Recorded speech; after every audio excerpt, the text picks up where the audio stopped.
हिंदुस्तान के हिस्ट्री में 1947 के बाद बहुत सारी यूनियन टेरिटरीज को स्टेट बनाया गया, स्टेट्स को बांटा गया। आंध्र प्रदेश में से तेलंगाना बना, बिहार में से झारखंड, मध्य प्रदेश में से छत्तीसगढ़। मगर पहली बार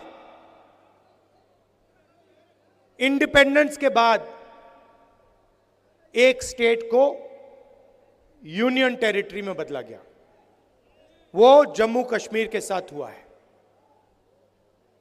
और मैं इस स्टेट से आपसे कहना चाहता हूं कि यह आपके खिलाफ अन्याय है।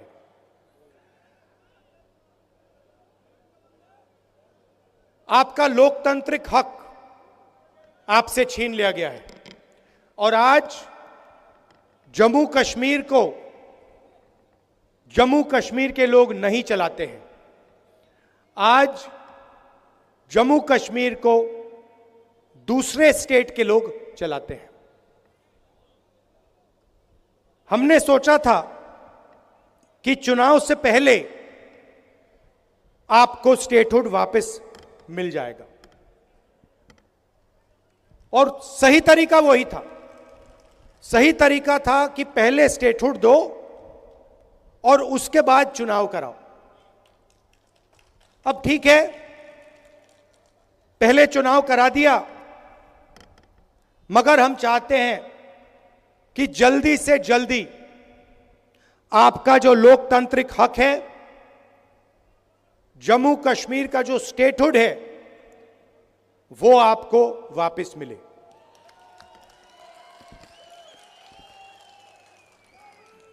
ये हिंदुस्तान की हिस्ट्री में पहले कभी नहीं हुआ है कि किसी स्टेट से हमने उनका अधिकार छीन लिया और स्टेट को यूनियन टेरिटरी में बदल दिया। पहली बार हुआ है और मैं सही बोलूं तो ये कभी नहीं होना चाहिए, किसी और स्टेट के साथ ये कभी नहीं होना चाहिए।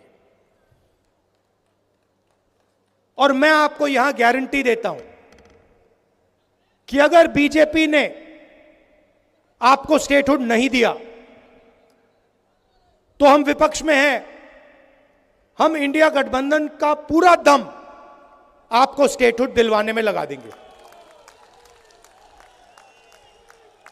पार्लियामेंट का इस्तेमाल करेंगे, लोकसभा का इस्तेमाल करेंगे, राज्यसभा का, सड़कों पे उतरेंगे और हम आपको जो आपका हक है वापस दिलाएंगे। और अगर किसी कारण बीजेपी ने नहीं माना तो फिर हम पहला काम, जैसे ही इंडिया गठबंधन की सरकार बनेगी, जो बनने जा रही है, पहला काम हम जम्मू और कश्मीर के लोगों को स्टेटहुड देने का करेंगे, क्योंकि यह आपका हक है, यह आपका फ्यूचर है। इसके बिना आप आगे बढ़ ही नहीं सकते। जम्मू कश्मीर का आप सपना देख ही नहीं सकते हो। जम्मू हब है। कश्मीर को, कश्मीर के बिजनेसेस को, कश्मीर के प्रोडक्शन को बाकी हिंदुस्तान से जोड़ता है। सेंट्रल हब है ये।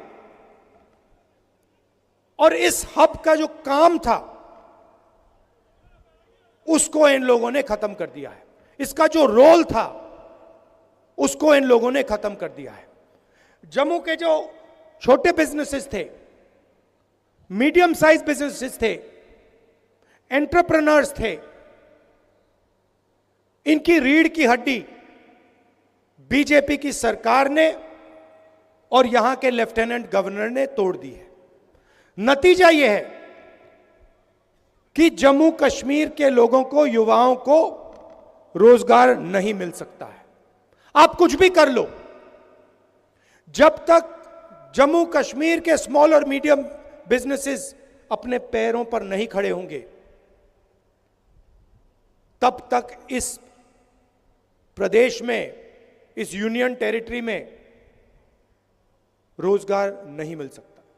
आप कुछ भी कर लो, जब तक लेफ्टिनेंट गवर्नर है तब तक बाहर के लोगों को फायदा मिलेगा, सारे के सारे कॉन्ट्रैक्ट्स उनको जाएंगे, और जो जम्मू की जनता है, कश्मीर की जनता है,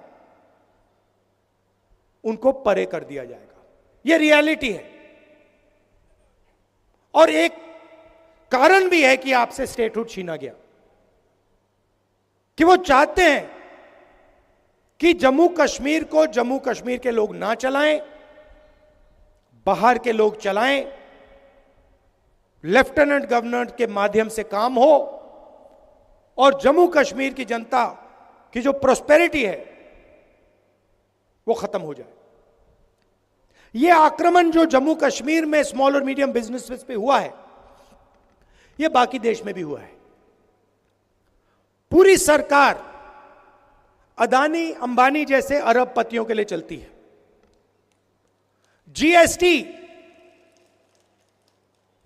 जीएसटी एक हथियार है।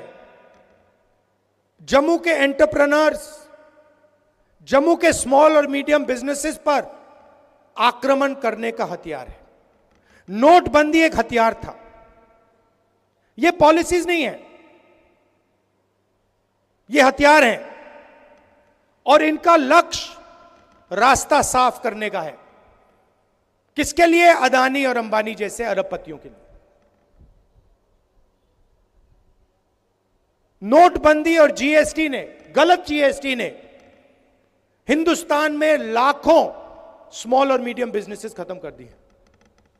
अभी मेरा प्रोग्राम था,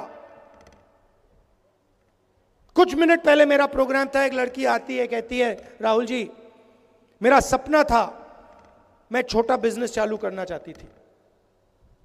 गवर्नमेंट ने कहा कि ग्रांट मिलेगा, मैंने पूरी प्रिपरेशन कर दी, एरोमेटिक्स का मेरा बिजनेस था,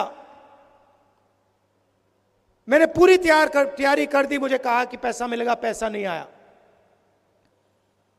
मेरी मां की डेथ हो गई, मेरे पिता ने मेरी मदद की, मगर मेरा बिजनेस खत्म हो गया। आज मैं छोटा बिजनेस नहीं चलाना चाहती हूं, क्योंकि मैं जानती हूं कि जम्मू कश्मीर में छोटा बिजनेस नहीं चलाया जा सकता है। मगर यही आपकी रीढ़ की हड्डी है, यही आपकी स्ट्रेंथ है, इसी में आपका रोजगार है, इसी में आपका भविष्य है। और आप किसी भी युवा से पूछ लो, वही जवाब मिलेगा।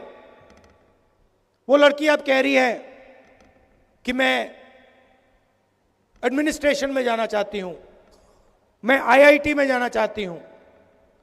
आईआईटी में कितने लोग जाएंगे? एडमिनिस्ट्रेशन में कितने लोग जाएंगे? 1% जाएंगे, 2% जाएंगे, 3% जाएंगे, 5% जाएंगे। 95% का क्या होगा? जहां भी देखो वहां आपको अदानी अंबानी दिखेगा।